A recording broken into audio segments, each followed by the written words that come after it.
அடைவதற்கு நமக்கு ஒரு மந்திரம் வேணும் இல்ல? இப்போ நிறைய பேர் சிவபெருமானை அடைய வேண்டும்னு ஆசைப்படுறோம். இப்போ ஒரு கேள்வி கேட்கிறேன்.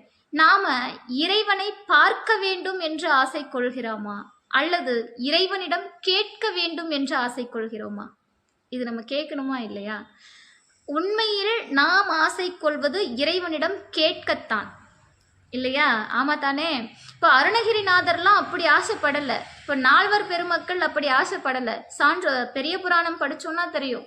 63 நாயன்மார்கள்ல யாருமே எதையுமே கேட்கல. அவங்களுடைய நோக்கமெல்லாம் எதுவாக இருந்தது அப்படின்னா இறைவனை சார்வது, இறைவனை அடைவது அவர்களுடைய நோக்கமாக இருந்தது. ஆனால் நமக்கு நாம் வாழக்கூடிய இந்த பூ உலக வாழ்க்கையில், இவ்வுலக வாழ்க்கையில் தேவைப்படுகின்ற அனைத்து தேவைகளையும் இறைவனிடத்தில் கேட்பதற்காகவே வழிபாடு செய்கிறோம். ஆமா தானே? இது தவறு சொல்ல மாட்டேன். ஏன்னா இதுதான் மனித இயல்பு. அனைவரும் அப்படித்தான். அவருடைய தேவைகளை இறைவனிடத்தில் கேட்டு பயன்பெறுகிறோம். நால்வர் பெருமக்களும் இதை செய்தார்கள். பெரிய புராணத்தில் 63 நாயன்மார்களும் இதை செய்தார்கள். ஆனால் ஒருபோதும் தனக்காக செய்யவில்லை, அதை தொண்டாக செய்தார்கள். இப்ப அருணகிரிநாதரும் கூட முருகா என்று அழைத்தது தன் உயிரை காப்பாற்று அப்படின்னு அவர் கேட்டு உயிரை அந்த கோபுர உச்சியிலிருந்து கீழே விழல. அருணகிரிநாதர் கோபுர உச்சியிலிருந்து கீழே விழும்போது முருகன் காப்பாத்திருவான்னு நினைச்சு கீழே விழல. கடைசியா முருகான்னு சொல்லிடலாம், நம்முடைய வினைப்பயன்லாம் போயிரட்டும், அவன் பார்த்துப்பான் அப்படின்னு கீழே விழுறார். அப்படியே முருகன் அவங்கள காப்பாத்தலையா?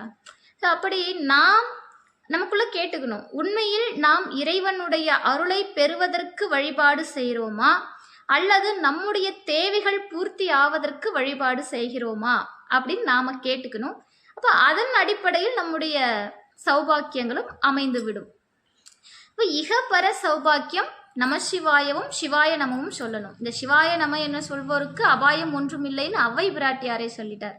அதே போல சிவாய நம என பெற்றேன், நானேனோ தவம் செய்தேன், சிவாய நம என பெற்றேன் அப்படின்னு மாணிக்க வாசகர் ஒரே ஒரு இடத்துல தான் சொல்லியிருப்பார். அந்த திருவாசகம் முழுவதும் பல இடங்களில் நமசிவாயத்தை சொன்னவர் ஒரே ஒரு இடத்துல மட்டும் சிவாய நம என பெற்றேன் அப்படிங்கிறார். பெற்றேன் அப்படின்ற மந்திர உபதேசத்தை அவருடைய குருநாதர் மூலமாக அந்த மந்திர உபதேசம் பெற்றார் அப்படிங்கிறத நமக்கு மறைமுகமாக சுட்டி காட்டுகிறார். அப்படி அழகாக அந்த இகபர சௌபாக்கியம் நமக்கு உள்ளது பஞ்சாட்சர மந்திரம் சொல்வதினால்.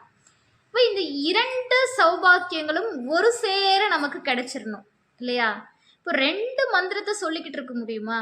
ஒரே ஒரு மந்திரம் ஏதாவது இருக்கா சொல்லுங்க, 2மே கிடைச்சி